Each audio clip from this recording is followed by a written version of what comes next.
There's nothing quite as fun as hopping around in the third dimension. In this edition of Leaderboard, our video game ranking series, we're breaking down OKBeast's top 10 3D platformers. If you want to hear the debates and conversations behind this list, you can check out the Leaderboard podcast where we discuss, debate, and oftentimes argue these rankings, but more on that at the end of the video. For this category, we're judging the games that display the best of what the 3D platform genre has to offer, so let's get started. At number 10, we have Spyro Year of the Dragon. The third installment in the Spyro series is one of our favorite 3D platformers for a number of reasons. Players were able to skateboard around certain parts of various levels, which created an awesome distraction from the typical platforming, flying, and fire breathing that Spyro is known for. The game also sees some of the series' best levels in part due to its new expansive environments like Icy Peak and Lost Fleet. Spyro Year of the Dragon was the last game Insomniac Games developed in the Spyro series, and all in all, it serves as a great send-off from the studio. For number 9, we have Sly 2 Band of Thieves. The Sly Cooper games aren't just platformers but also stealth games, a fact that could have built a stigma around them among younger crowds. Sly 2 Band of Thieves helped diversify things just enough to keep them fresh and fun. In this lauded sequel, you get to play as Sly, and for the first time as his friends and teammates Bentley and Murray. Bentley's stealth is much more hands-off and ranged than Sly's direct approach, and Murray is just a tremendously overpowered hippo who loves to box with dudes. This mixing of playstyles plus a new, more open-ended hub world design in each level helped make this a game well worth remembering from the heyday of the PlayStation mascot platformer. At number 8, we have Sonic Generations. What makes Sonic Generations great is the fact that it highlights everything we love about the franchise. No unnecessary gimmicks such as Sonic Heroes' character switching or the Werehog levels from Sonic Unleashed. Instead, we are treated to a best-of collection of levels from throughout the entire franchise, 2D and 3D versions of Green Hill Zone, Chemical Plant Zone, City Escape, and more make up a game filled with a blast of nostalgia and high-speed platforming. The platforming itself is some of the best in the series, as Sonic Generations finally made good on an experience focused on speed, timing, and momentum, which made navigating through levels feel like the roller coaster ride they always intended it to be.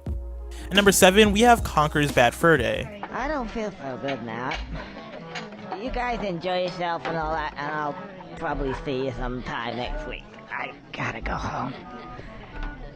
I'll go this way. Oh, no, that's the toilets. Go this way. Yeah. You wake up with a killer hangover from a night before of heavy drinking, and your task is simple: make it home to your girlfriend, Barry. Oh, but you're a red squirrel who goes by the name of Conker. Where else will you find a plot as unique but oddly still well suited for a platformer as this? Nowhere, that's where. While Rare's squirrely jaunt may not be known for its perfect mechanics, it is widely regarded as one of the most over-the-top scripts in gaming history. If you're a fan of a lot of potty humor and an uncanny ability to break through the fourth wall in true 90s film fashion, then Conker's Bad Fur Day is the game for you. At number 6, we have Tearaway.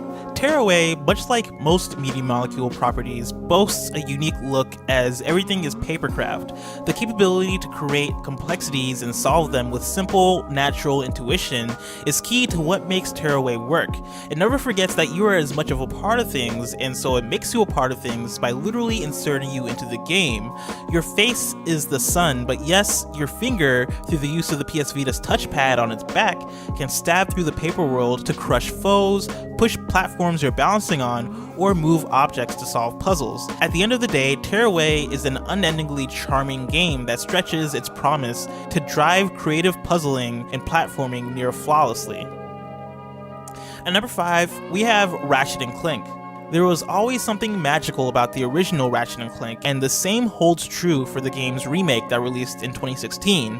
Maybe it's the insane, out-of-this-world weaponry that the game features, or its focus on delivering a witty and humorous narrative, both of which have gone on to become hallmarks of developer Insomniac Games' style. Perhaps we love the game because it serves as a tour through intriguing galactic locales or places us into heroic situations. Regardless, every facet of Ratchet & Clank works together to make up one of the most memorable space odysseys in video games.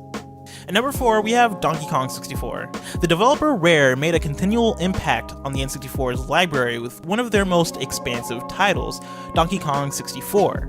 Following up on Rare's previous hit, Banjo Kazooie, DK64 is a spiritual successor that took much of what the studio learned from Banjo and implemented it into a game of a much larger scope.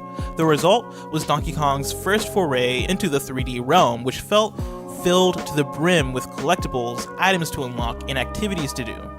Donkey Kong 64's biggest strength was also its biggest weakness, as its large amount of content also meant a large amount of backtracking. However, for those who are able to get past this, what you're met with are broad, colorful worlds with a sizable amount of quirky characters and a seemingly high production value for its time.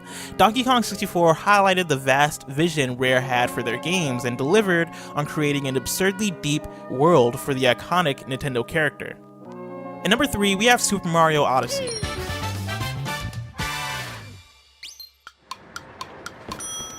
Super Mario Odyssey proves to be the sequel to one of the most influential games of all time that we deserved.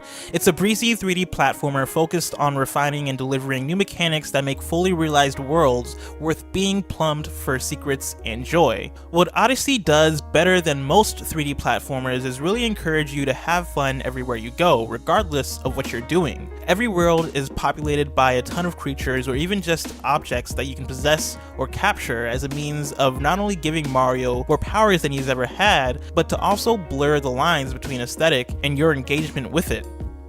At number 2, we have Banjo Kazooie. Banjo Kazooie is one of the most iconic games ever created, let alone one of the top tier 3D platformers in existence. It features a brown honey bear named Banjo and a red bird named, you guessed it, Kazooie. The duo is on a mission to save Banjo's younger sister named Tootie, who has been kidnapped by an evil witch who's interested in stealing her beauty. Accompanying this goofy adventure is a soundtrack which features some of Grant Kirkhope's best musical compositions and most creative tracks thanks to the limitations of the N64. The collectathon adventure is made even more memorable thanks to the game's excellent level design, featuring charming worlds like Freezeezy Peak, Mad Monster Mansion, and Treasure Trove Cove, which are all a joy to explore. Before we get to number 1, here are some honorable mentions.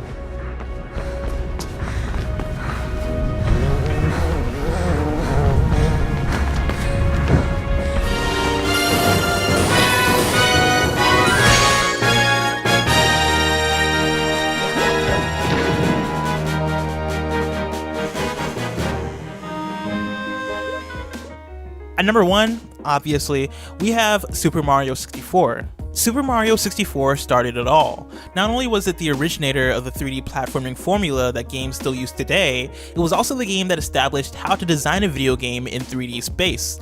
The use of the free camera and the contextualization of it through Lakitu blazed trails along with Mario's analog control, which allowed him precise movement.